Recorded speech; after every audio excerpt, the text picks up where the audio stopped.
السلام عليكم ورحمة الله وبركاته. جرت وكيف ياكسني ilmaan Oromoo qaqqaaliiwwanii fi gaggaariiwwan idila addunyaa irratti argamtanii baga nagaa taatanii Rabbi sa'aatii tanaan isin gahee ammallee nagaa fi rahmata ofii kadhuma hin qabne keessa Rabbi isin haa jiraachisu. Bakkuma jirtanitti nagaa haramaanii keessa jiraadhaa isiniin jiraata. Fagaatte Rabbi isin haa dhiyeessu, dhiyaate Rabbi isin haa nyaachisu. Waan jabaatte kulli Rabbi isiniif haa laaffisu.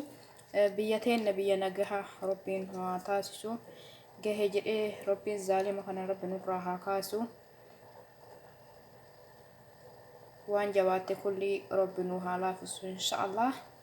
Viidiyoo gabaabduu xiqqishuu takka akkaataa itti burjii ofirraa balleessinu haala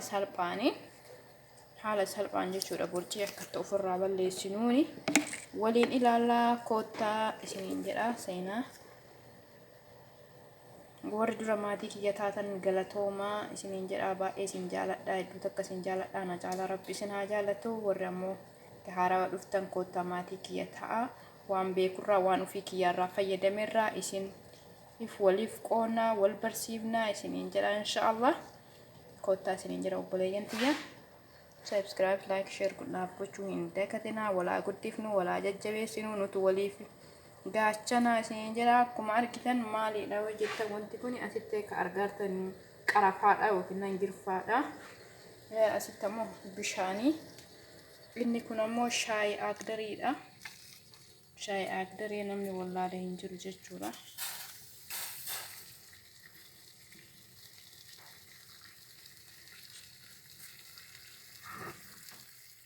Shaayii agdarii namni wallaalee hin jiru. Shaayii agdarii hedduu isaa faayidaa qabdi. Borcii haala salphaanii yeroo nyaatamee nyaata nyaannee kaanee jenne shaayii agdarii kana yoo dhugnee jenne borciin keenya haala salphaan badaa isiniin jedha. Daffisnee itti haa fayyadamnu. Garuu maaliif waan xaa'amni isaa waan namatti hin jenneef nama jibbisiisuu danda'a ta'a. Haa itti fayyadamnu isiniin jedha obboleeyyuu tiyyaa. Haala salphaan borciin namni isin rakkise yoo jiraate haala salphaan isinirraa balleessaa. Borciin haala salphaan baddi isiniin jedha. Kanaayyuu daffisaatii yeroo hunda dhugaa, yeroo hunda fayyadamaa. Yeroo nyaata keessa sa'aatii nyaata nyaattanii kaatanii gatii guddaa uumaa baay'eellee isiniin baasisu jechuudha. Akkuma argitan kennuutti shaayii kana akkam godhu bishaan daffistanii. Inni kun ammoo girfaadha.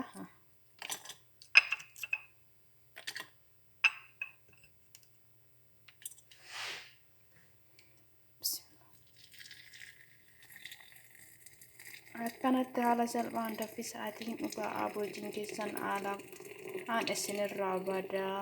Namni borcii rakkise yoo jiraattanii isiniin jedha. Ammallee shaayii agdariin ammallee fuula keenyaafillee hedduu isii bareeda. Bishaan ho'aa kana keessa keennee deebisnee akka teelijiititti jechuudha. Wanti itti bishaan itti buufamee yookiin fireezera keessa galuu hin jira miti. Isa sanitti buusnee jechuudha. Fuula keenyaan akka tarriigan isinitti agarsiisa inshaallah. Na wajjin turtiin keessa.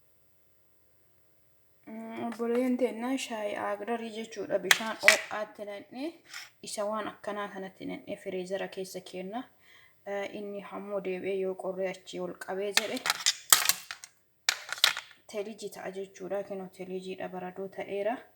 Isa kana fuula keenya irratti jechuudha qabnee akkanatti sirriitti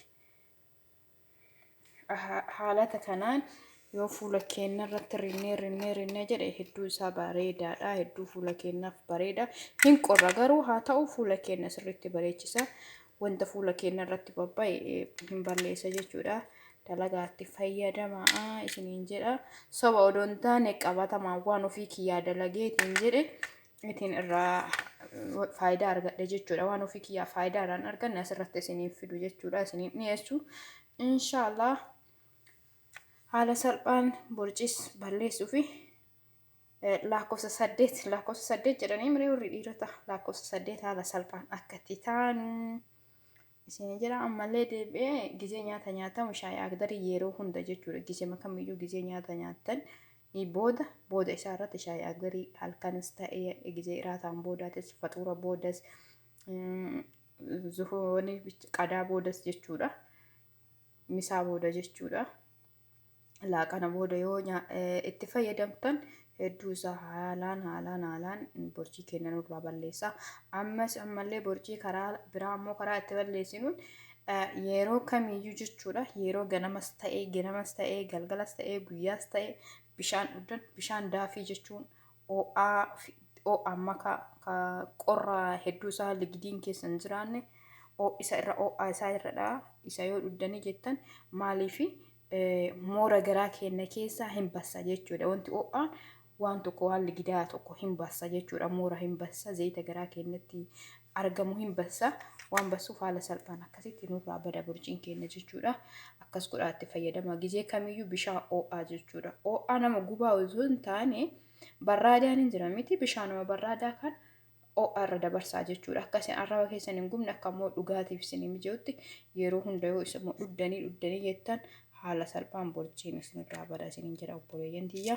Akkasitti dalagaatti fayyadama. An ofii kiyyaa waan itti dalagee faayidaa irraa argadhe. Ammas deebi'ee sochii qaamaa godhuudha.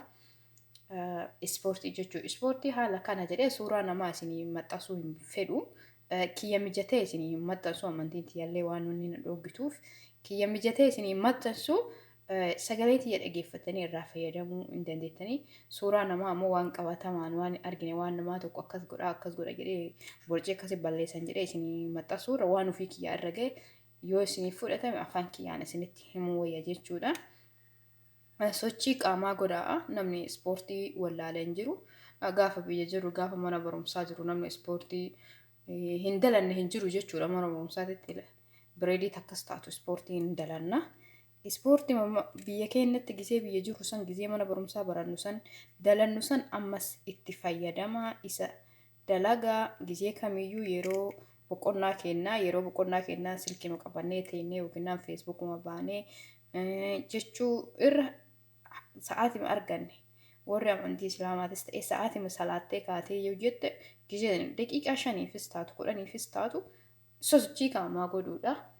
Qaama keenyaafillee hedduu isaa bareeda dhukkubbiin qaama keenyatti nu argamus hedduu isaa haala salphaan dhukkubbiin qaama keenyatti akka hin argamne taasisaa qaamni keenyallee diddiriidha. Dhiigni akka qaama keenya keessatti dhitinnee fi moorri akka qaama keenyatti hin baay'anne taasisa jechuudha.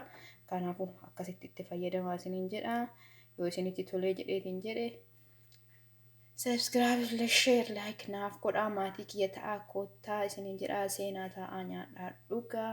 Ammas haga viidiyoo biraatiin qabannee walitti deebinuuf inshallah yeroo tunaaf mijatuuti malee silaa yaadni kiyya baay'eedha. Garuu yeroo argadhetti yeroo tokko dhufee hin dubbadha.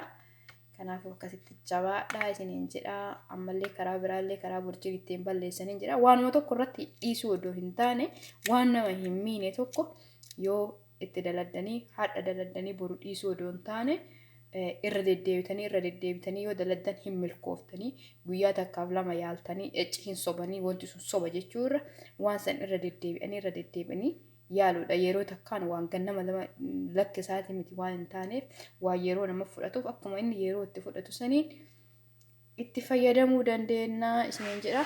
Ammallee deebi'ee shuunfaana kana fotti argitan kanarraa isin barsiisaa inni kunis maaliif akka bakkee kana jiru. Inillee haalata borcii keessaa warra dhiirota warra adalaatamu yookiin naaniin maal jedhama irree kana warra baasuu fedhu jechuudha. Isa kana nama warra irree baasuu fedhutu nyaata. Isa kanallee inshallah yeroo gabaabaa keessa viidiyoo isaatti qabadhee isinii dhufaa isiniin jedha. Assalaamu alaykum warahmatullaahi wabarakaatuh. Amaanillah.